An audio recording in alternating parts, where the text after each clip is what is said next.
Welcome to HDTV. You now rocking with your boy. Man, wasn't that an exciting game tonight? Not the second one. The second one sucked.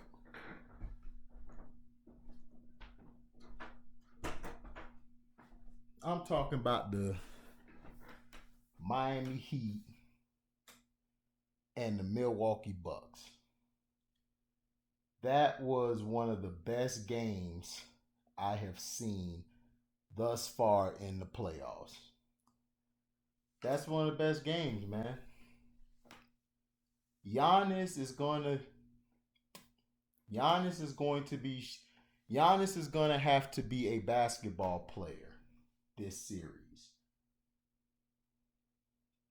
What I mean by that is Giannis has to work better off the ball. Too many times he gets the ball and he's just driving, doing his LeBron impersonation, running guys over and then getting to the hoop. It's like, dude, you've been in the league how long and you can't do nothing else? Now, when he was left open for the shots, he made the shots now. I can't take that away from him. He made the shots. He did his job. But the problem is Chris Middleton cannot fade late. He hit a couple threes late, but it wasn't how he should have been. He dropped 21, I believe, in the first half, or 23. Came back and only dropped, I think, 3 or 4 more points. Or no, 5 points, I believe. Or it might have been 6 points he dropped. But anyway, the Miami Heat showed you how old school basketball is played. They moved the ball. They were attacking the basket. They weren't settling for shooting threes all game. This is the problem with the Houston Rockets. And this is what's going to be their problem, why they will never win the championship. If you watch the Miami Heat, that was championship basketball. Jay Crowder and Jimmybutler come from the school of Marquette, where D Wade came from, where they're taught fundamental basketball. I learned this from Carcino for Life and other people from that area who watched them. And go subscribe to Carcino. Now, when you look at the game and how it was played, the Milwaukee Bucks were hitting 3 after 3 after 3.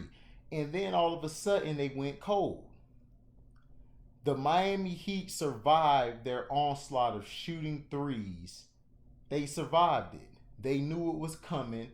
They were like, okay, they're going to shoot a 3. They're going to shoot another 3, which they did. So once they shot the 3 and everything, they shot themselves out the game because they kept missing. Brook Lopez has got to work the post more. Okay? Bam is athletic. He's great at what he does. But they only got 2 guys. One that's big is Olenek. Olenek, you have got to put him in the post and get him in foul trouble. You have to get their front line in foul trouble. But the thing what the Heat did was the Heat ran their offense through the team. They didn't run it just through Butler.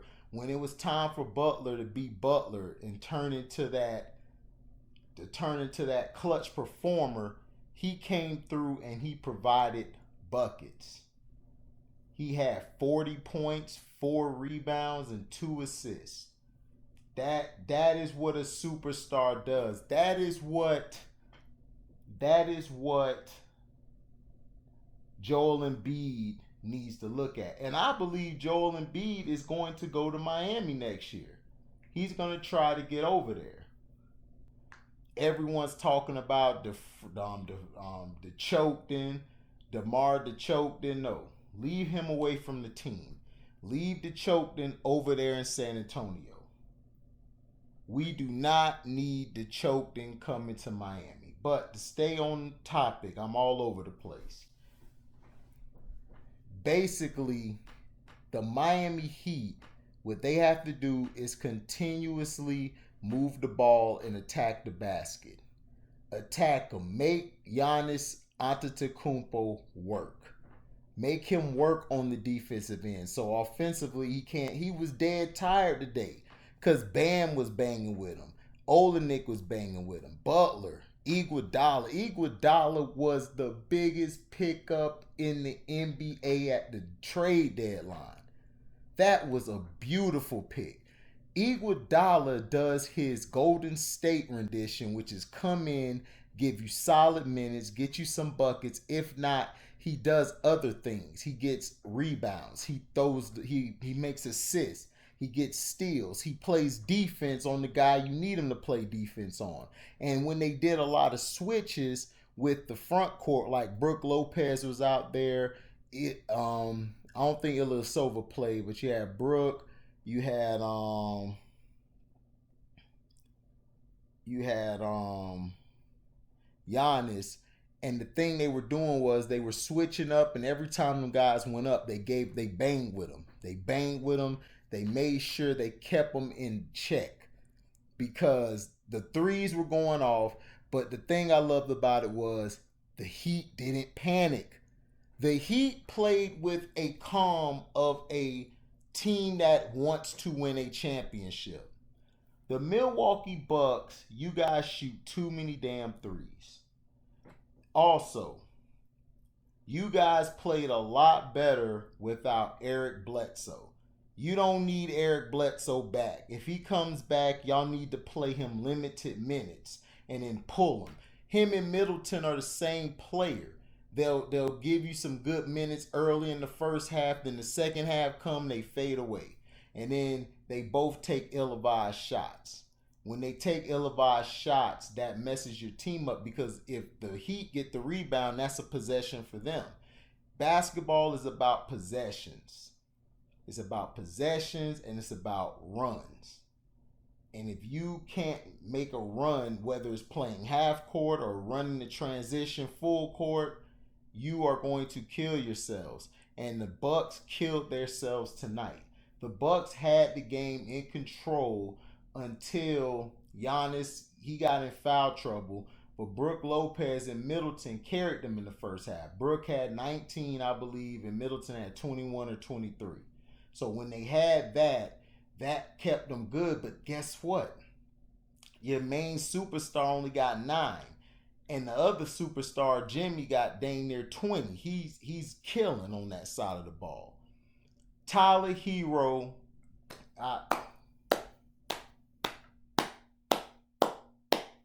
I'm a clap for you, man. You hit some of the biggest shots, and you a young buck, man. Tyler Hero is going to be a problem, ladies and gentlemen. We might be looking at the next. We might be looking at. We're looking at. I'm not gonna say superstar. I think that's jumping overboard, but we're looking at a guy who could be a Robert Horry type coming off that bench and hitting shots to win big games.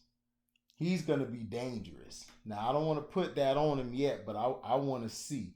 Now, he's not Robert Horry as far as the rebounding or the things like that.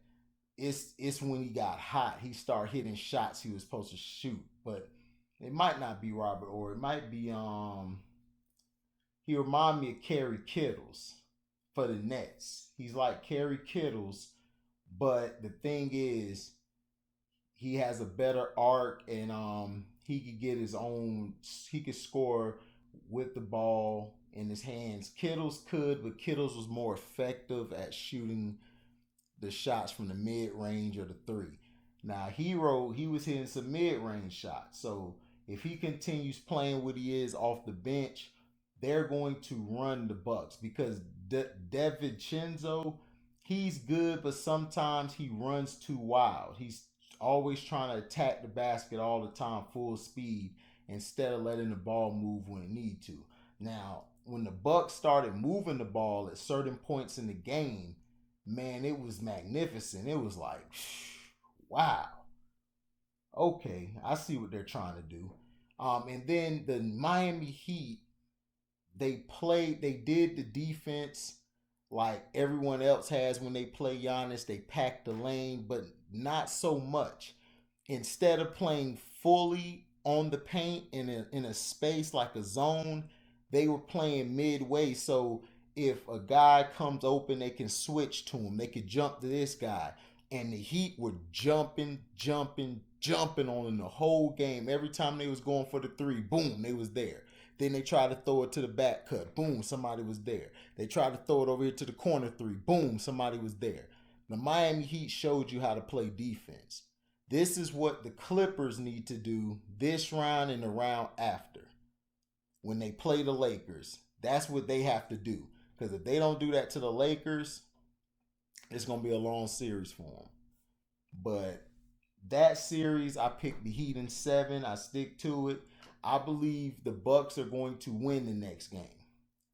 The Bucks are going to win the next game. Then game 3, that's going to be a toss-up. But I'm leaning to the Heat, but it's going to be a toss-up. We got to see how the Heat handle adversity when they play game 2. Because game 2, they're going to be making some extra calls. They're going to be extra rough on the Heat because they can't afford for the Milwaukee Bucks to lose, because the Milwaukee Bucks need to bring money to the league. The league lost a lot of money this year, and the ratings are down, so they're losing TV money. But they're still getting a certain amount of money in their pocket, but it's not what they're used to getting. So next game is going to test the Miami Heat's fortitude. If the Miami Heat play like the night and they make Giannis work as well on the other end, they will win the series faster than 7 games. But let's see. Can't be a prisoner of the moment. And Mike Budenholzer is a terrible coach. Mike should have calmed his team down, and he should have never put George Hill on the bench. George Hill chokes. He chokes all the time. He choked in San Antonio. He choked in I think he went to Milwaukee next. George Hill choked everywhere he went. Indiana. He played, I believe, in Indiana. He choked there too. He's a choker. He's not mentally tough. He choked with the Cavaliers when they were about to steal game 1 from Golden State. He missed the 2 free throws, and JR dumbass ran like he was going out of bounds to the house and cost them that dang game. So what we have to do is look at the big picture. Milwaukee, you have to decide if you want to win. You have to decide if y'all want to take that next step. Because if you guys do, you guys could win the series and move on to the next. You guys will be mentally tough and have fortitude. Right now, your team, the way it's constructed, the only guy I see that's mentally tough in the later quarters, besides Giannis, is going to be Brooke and Wesley Matthews. Wesley Matthews did a great job. I would keep him on Jimmybutler. If I'm the Bucks and I want to win, I would put Wesley Matthews on Jimmybutler and let him get at him the whole game. Then in some spots, let Chris Middleton do it, because Chris Middleton plays defense. He at least has nuts when he plays defense. Unlike no planners Paul over there in LA, who can't play lick or nothing. He mentally depressed, like he lost his cat or something. So basically, that's how I see that series going. The Bucks just need to adjust their matchups and try not to play a lot of zone. Try to be able to switch on guys or run and cover a guy who's open. Because if you guys don't, the Heat could hit shots too from the 3. Duncan Robinson for the Heat was off the night, but he could come back. Kendrick Nunn, he played, he won all that. He was okay. He could have did better. They need him to come off the bench and be a Robert Pack. How Robert Pack was for the Denver Nuggets back in the day. They need him to come off the bench and do that. Get some buckets, keep putting pressure on the defense, run and play hard, get the steals, get the rebounds, play defense, do what you were doing. Stay active. Don't get complacent because you're up 1-0. You still got to play. Now,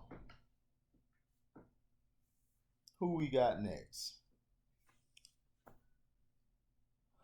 Oh, and the coaching, Budenholzer has to coach better. He has to. No more passes, dude. This is, I think, your second or third year coaching these guys. Look, if you can't win in the East, man, you just ain't that guy. Because the East, you got to fight to get out there. Once you fight and once you get over that hold and you guys get in the championship, that's when you know you're going. That's when you know you've made it through the fortitude of the playoffs.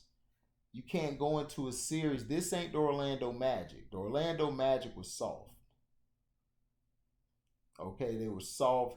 Fournier should have been put at the end of the bench. They should have ran more around Markel and Vucevic. Man, he just don't want to play in the post.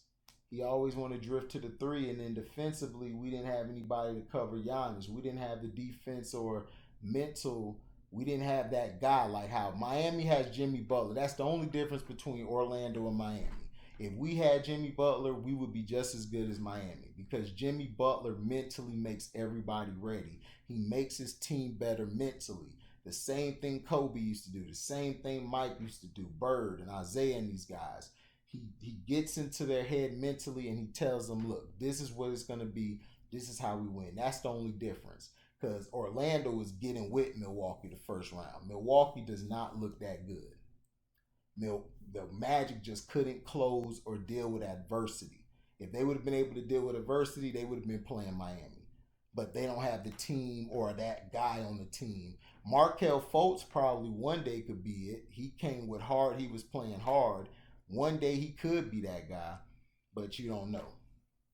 Now, I talked too long about that series, but shout out to Mr. Buckets.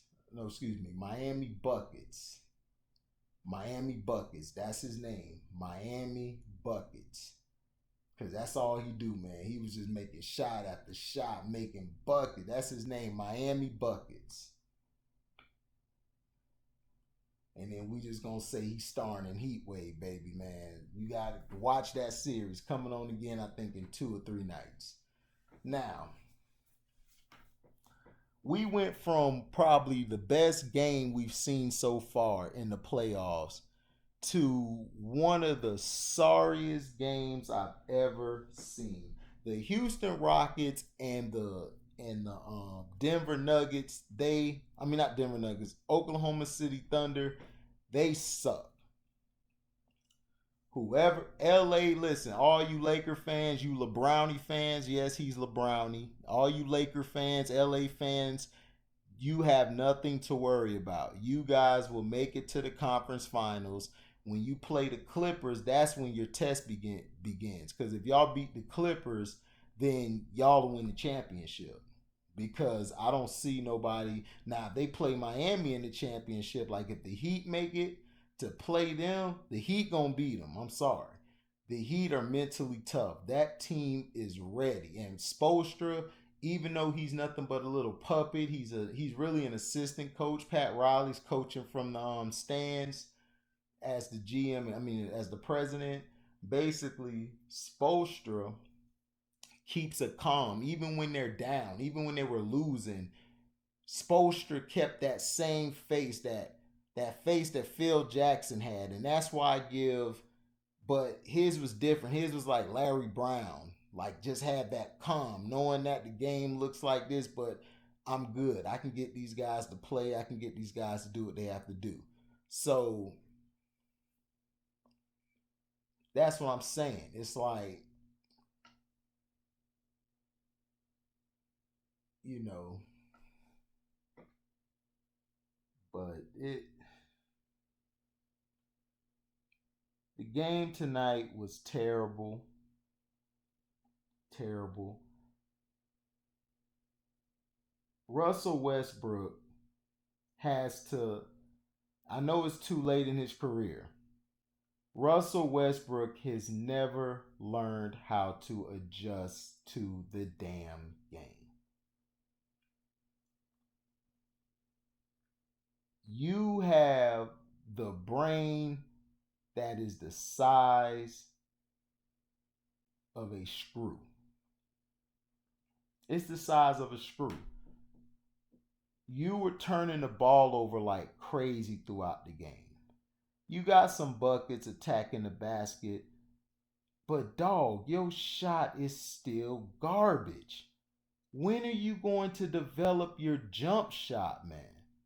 When are you going to learn how to post up more, hit the mid range? You got the size for it. When are you going to learn how to play better off the ball?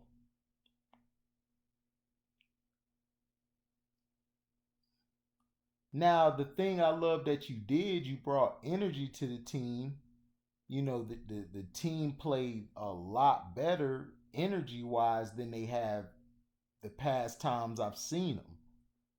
But they played good with the energy. You guys are letting a team, and this is what Houston needs: a new coach. They need a new coach, a new GM. They need to bring in toughness. Until James Harden, he also has the brain the size of a screw. Why are you shooting these damn threes, man? What is the point in shooting all these threes? You shot threes every damn day. Not day, excuse me.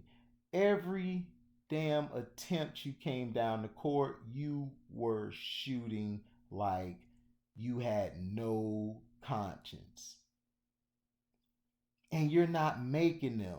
When are people going to figure out D'Antoni's system doesn't work in the playoffs?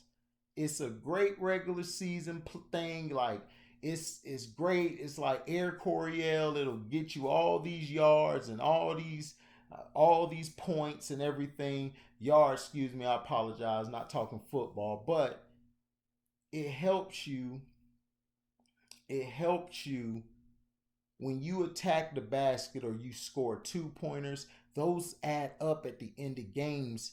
And yes, it's not more than threes, but threes are a low percentage shot. Stop listening to these dumb analytical people. They don't know basketball.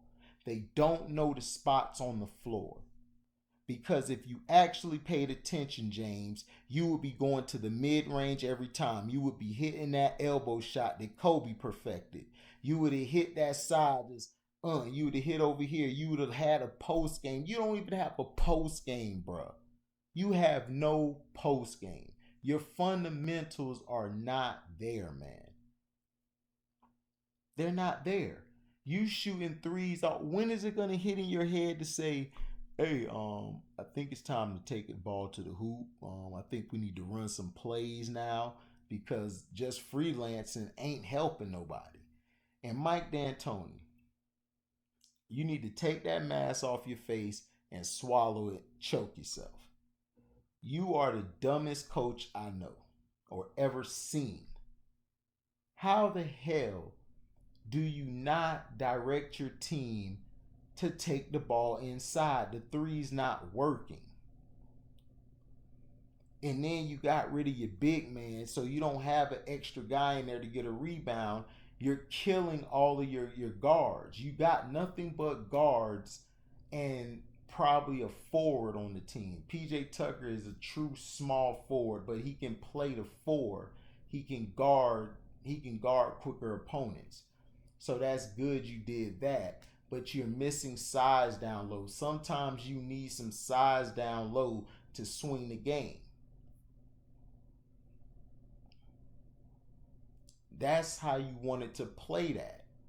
You continuously had your team shooting a three after three after three after three after three after three. Sorry, I'm going overboard. After three. That is what they were doing. And it's like, look, it's no disrespect or anything to the people out there that's working, that they're athletes. That's cool. They're athletes. I feel them and everything. They're athletes. But you got to understand that you have to switch your game plan.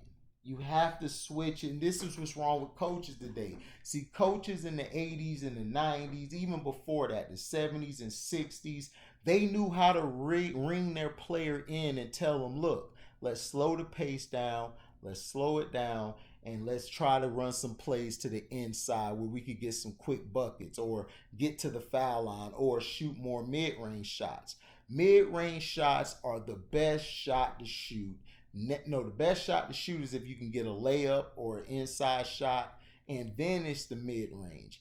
Then it's your three-pointer. They're teaching you backwards. They want you to shoot all these threes for what? You're burning yourself out because you're shooting so many jump shots. That's why a lot of players back when could hit those shots like they could, because they weren't coming down the court shooting every damn time. People that they made the league like that. They wanted the league to be like this, to shoot three. There is no power forward or centers on the floor. Bill Laimbeer, at the end of the day, he could shoot the three. He was a stretch five, but he still can rebound. He still can guard fives in the post. He still can score at the basket with the left or right hand. Bill Laimbeer could play. They just hated Bill Laimbeer because he was extra with his fouls. And he was knocking guys on their butt, damn near taking them out the game. But that's what I want on my team. That's an enforcer. And not only was he an enforcer, he could shoot the three, he could get the rebound, he could shoot the mid-range, he can pass. Very underrated passer. That's what a big man does. But these players today, the big man is like Joker. He playing on the wing, dribbling the ball, shooting the three. Then he finally decided to get his big butt down there and dominate Rudy Gobert, because Rudy Gobert is not on his level. And it's like, dude, what is you doing? Take Rudy Gobert soft behind down there in the post and dunk on him. Because he going to cry again because he don't get no defensive player award. But got dominated the other night, got out rebound. But you 7-1, you deserve defensive player of the year. You ain't deserve no damn defensive player of the year. You deserve to get your ass at the end of the bench. That was terrible play, but not taken away. Oklahoma City, they played a different game. Oklahoma City was slowing the tempo down, and they were playing a half-court offense.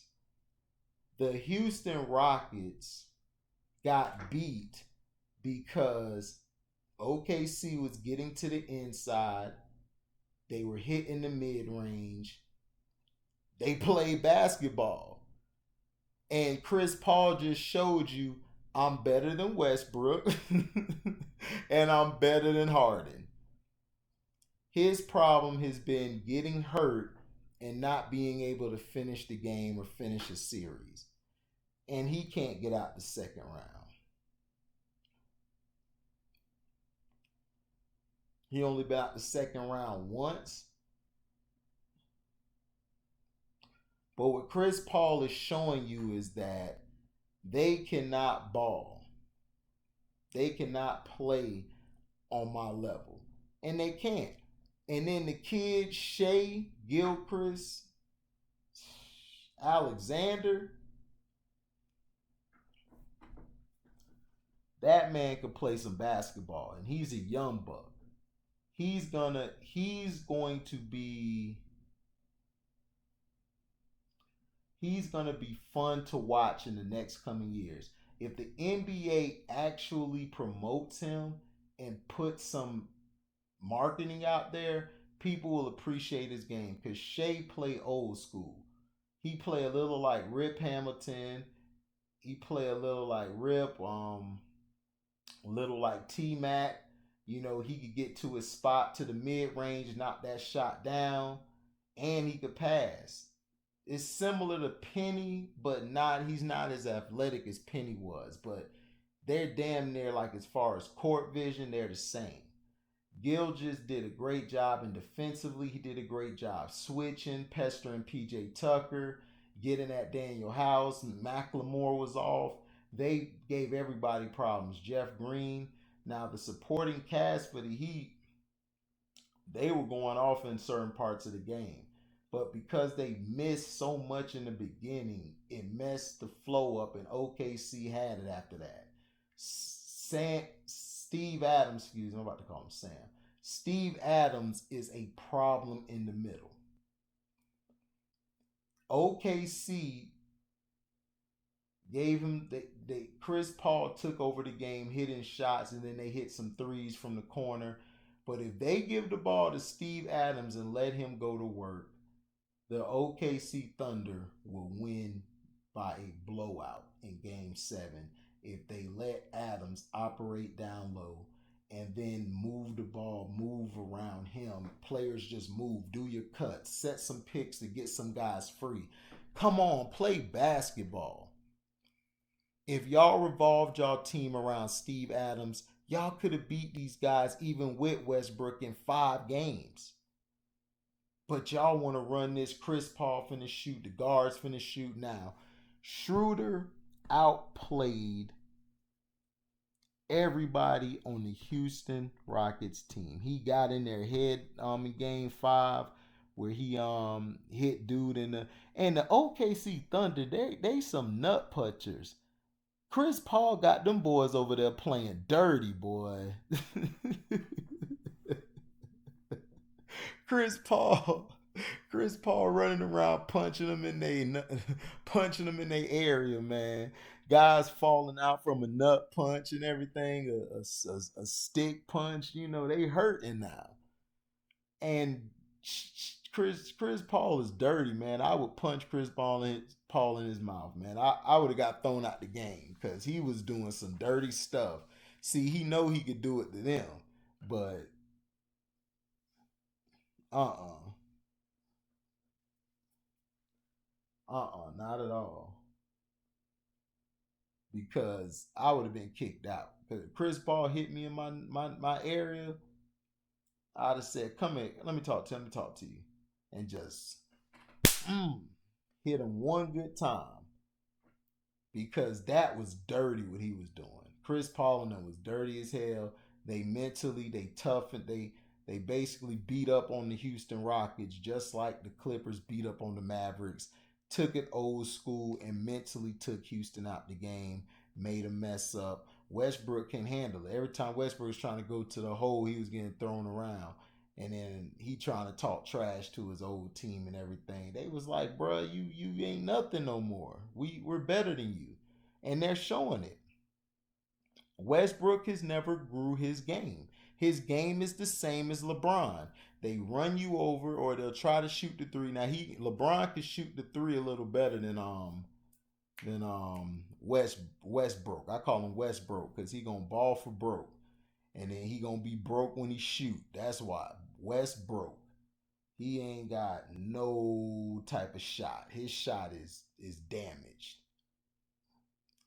He needs to work on his shot, and he need to go do the Kobe approach and go take 100 shots or 200 shots after that game because he shot the ball terrible. Now attacking the basket, he missed some shots down low. He missed some shots that could have been some points to really help them. Westbrook is not a strong finisher at the hoop. Like I kept telling people, he'll early in the game he's good at doing it. So basically he's not great at finishing at that hoop when it's time to finish at that hoop. He's missing shots. Then he threw the ball to Covington. He threw it so far out of his reach, Covington couldn't grab it. He kept throwing the ball everywhere, and they looking at them like, what's wrong with y'all? Westbrook and James Harden choked tonight. They choked. They choked. You two are supposed to be franchise players. They're franchise players. They both are franchise players. You guys were playing like serious crap. Y'all let a 35-year-old Chris Paul, I don't know, he looked like he's 40, but he's still killing them. Y'all let him kill you. You let the young Shea get you. Dennis Schroeder. Then there's this one dude who came in. His name was Beasley or Borsley, whatever. He turned the whole game around. He kept attacking the inside. He was killing their inside. And he was small enough to jump out and guard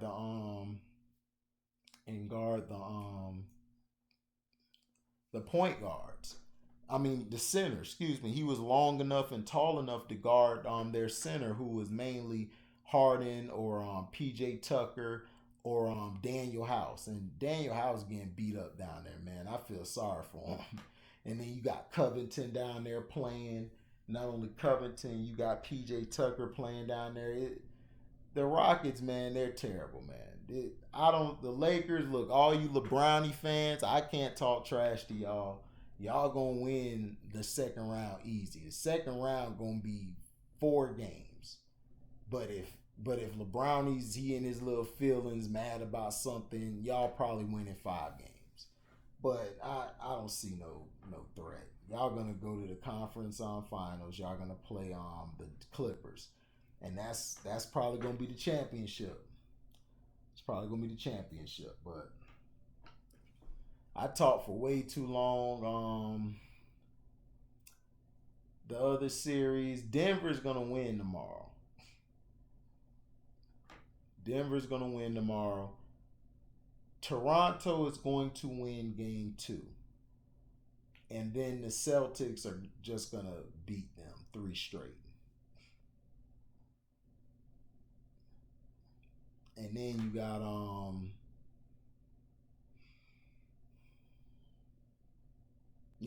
those are only 2 games. And then after that's gonna be OKC and Houston. And if OKC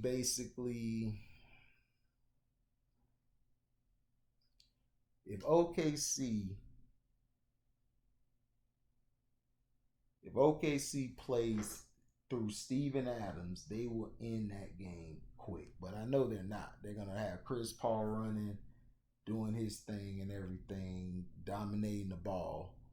But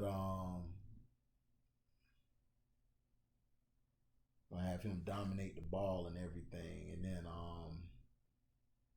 but if the Houston Rockets come out and they're hitting a lot of their threes and Westbrook's able to attack the basket, do what he does, then the Rockets will win. But the OKC's getting under their skin because Steven Adams gave Westbrook a good little hit. You know, Westbrook got mad and stuff, so he was like, man, look at this. No. He's not going to attack the basket. They kept him from attacking. Nerlens Noel, that was a great move by Billy Donovan and the OKC Thunder to bring him in because he brings rim protection and he's quick. He could jump out and guard. See, that's what Jonathan Isaac would have been for us. If Jonathan Isaac wouldn't have got hurt for the Magic, they would have been able to match the energy better to the Bucks. But they didn't have him, so the inside was going to be killed because you didn't have nobody tough, tall enough. Jimmy Butler's not real tall, but he's real bulky, so he can bang with Giannis. So can Crowder, so can Iguodala. So if you don't have the girth, then you will get destroyed by a big man down low. But if you have length but no girth really, you can hold your own because you're just as tall and you can bother their shot. So to me, OKC needs to get a ball, down low to Steven Adams, let him bang, let him keep banging. Because if he bangs long enough, then you know what I'm saying, it'll be on and popping.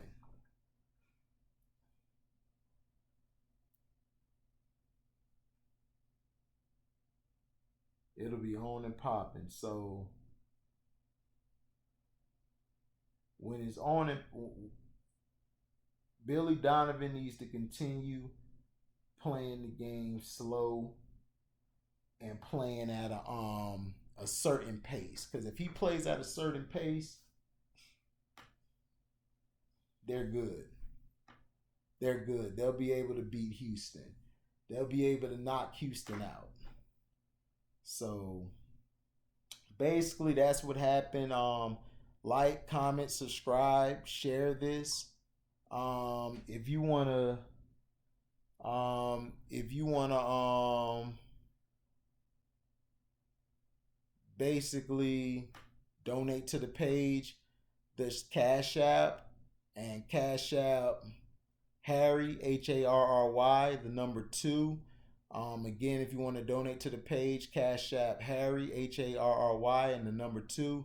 And also, if you don't do that, then shoot, you can just like the page and then just share that to everybody. Thank you for listening, man, and we out. Live boy.